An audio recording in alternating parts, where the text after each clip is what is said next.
Pada 28 Februari, Intergovernmental Panel on Climate Change mengeluarkan laporan mengejutkan mengenai perubahan iklim. IPCC melaporkan kerusakan iklim akibat aktivitas manusia terjadi lebih cepat dari yang diperkirakan. Bahkan menurut laporan tersebut, beberapa kawasan di bumi akan masuk kawasan tidak layak huni dalam beberapa dekade ke depan. Pada November 2021, dunia mengadaptasi Glasgow Climate Pact. Pada 2030, dunia berkomitmen untuk menurunkan emisi gas rumah kaca hingga 45% sebelum akhirnya mencapai 0% emisi pada 2050. Ini adalah mitigasi untuk mencegah kenaikan suhu global 1,5 derajat Celcius. Menurut perkiraan para ilmuwan, kenaikan suhu 1,5 derajat akan membawa bencana besar bagi kehidupan manusia di planet bumi. Namun, menurut laporan panel pemerintah dunia tentang perubahan iklim atau IPCC, kenaikan suhu global masih akan terjadi selama 2 dekade ke depan. Dari cuplikan berita tadi, kita tahu bahwa seluruh pemimpin dunia bertemu di G20 beberapa tahun lalu membahas tentang ancaman serius dari global warming saat ini. Namun, apa saja yang menyebabkan terjadinya global warming tersebut, dampak dari global warming tersebut, dan peran kita dalam mengatasi peningkatan global warming tersebut. Assalamualaikum warahmatullahi wabarakatuh. Perkenalkan, nama saya Rizky Rafanaldi dari Universitas Andalas, Fakultas Teknologi Informasi, jurusan Teknik Komputer. Saya berasal dari kelompok Bakti 44 APG yang akan membahas tentang pengaruh teknologi terhadap global warming yang terdiri dari 3 pertanyaan yang akan saya jawab berdasarkan opini saya. Kita semua pasti pernah melihat di TV, internet, dan koran tentang berita-berita global warming yang sangat berbahaya bagi kehidupan makhluk hidup di bumi ini. Lantas, kapan pertama kali terjadinya global warming ini? Menurut salah satu sumber yaitu IPCC, Intergovernmental Panel of Climate Change, diperkirakan global warming ini pertama kali terjadi di pertengahan abad ke-20 yang sering waktu meningkat karena meningkatnya konsentrasi gas rumah kaca yang disebabkan oleh pembakaran hutan, pembakaran fosil, dan pengundulan hutan yang dilakukan oleh manusia dengan menggunakan teknologi modern yang mempercepat global warming tersebut. Dari pembahasan tersebut, kita beralih ke pertanyaan pertama, yaitu apa saja contoh teknologi yang menyebabkan peningkatan global warming.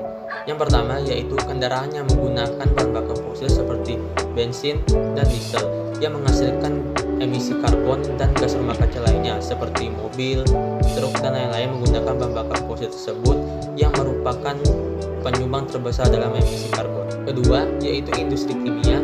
Terdapat proses kimia tertentu seperti produksi bahan kimia dan plastik yang menghasilkan gas-gas rumah kaca seperti karbon dioksida dan gas-gas rumah kaca lainnya.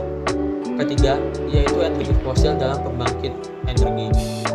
Energi fosil seperti minyak bumi, gas alam, dan batu bara sampai sekarang masih menjadi dominasi sebagai sumber energi terbanyak di negara.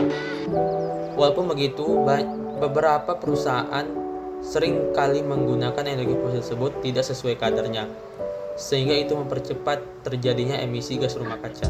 Yang keempat yaitu deforestasi dan perubahan penggunaan lahan. Pembukaan lahan dan perubahan fungsi lahan untuk pertanian, pemukiman, atau industri dapat menyebabkan pelepasan karbon dari tanah dan biomasa yang terganggu. Pertanyaan kedua yaitu apa dampak yang ditimbulkan dari penggunaan teknologi yang menyebabkan peningkatan global warming. Yang pertama yaitu kerusakan infrastruktur. Perubahan iklim dan cuaca yang ekstrim dapat mengakibatkan rusaknya infrastruktur yang mengakibatkan biaya pemulihan yang sangat tinggi. Kedua, yaitu migrasi dan konflik. Perubahan iklim suatu lingkungan dan kondisi hidup yang buruk dapat memicu migrasi manusia yang besar-besaran, dan hal ini dapat menyebabkan ketegangan sosial dan potensi konflik antara penduduk pendatang dan penduduk pribumi. Yang ketiga, yaitu gangguan ketersediaan pasokan air. Global warming dapat mempengaruhi siklus air yang menyebabkan perubahan pola hujan, kekeringan di beberapa wilayah, dan banjir di beberapa wilayah. Hal ini dapat mempengaruhi ketersediaan pasokan air yang sangat penting sekali bagi sektor pertanian. Keempat, yaitu gangguan ketersediaan pangan. Global warming dapat mempengaruhi sektor pertanian dan produksi pangan. Peningkatan suhu dan perubahan pola cuaca dapat mengurangi hasil panen dan menyebabkan ketidakstabilan pasokan pangan. Pertanyaan yang ketiga dan yang terakhir yaitu bagaimana peran kita dalam mengatasi peningkatan global warming. Kita sebagai makhluk hidup yang tinggal di bumi ini memiliki peran yang sangat penting dalam mengatasi peningkatan global warming ini.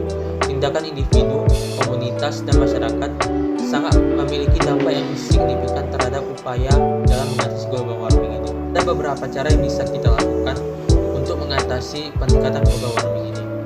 Yang pertama, yaitu menurunkan emisi karbon, seperti mengurangi penggunaan kendaraan yang berbahan bakar fosil. Kedua, menggunakan kendaraan yang menggunakan sumber energi terbarukan seperti listrik. Dan yang ketiga, mengurangi penggunaan listrik secara berlebihan. Yang kedua, yaitu efisiensi energi, seperti menggunakan peralatan rumah tangga yang hemat energi dan mengurangi pemborosan energi seperti mematikan listrik saat tidak digunakan. Yang ketiga, yaitu mengurangi sampah dan daur ulang, seperti mengurangi penggunaan plastik sekali pakai, mengurangi sampah dengan composting, dan mengambil bagian dalam kegiatan daur ulang di komunitas. Yang keempat, yaitu pendidikan dan kesadaran, yaitu meningkatkan kesadaran tentang dampak global warming melalui edukasi dan kampanye informasi, dan membagi informasi dan pengetahuan dengan orang lain untuk bertindak positif.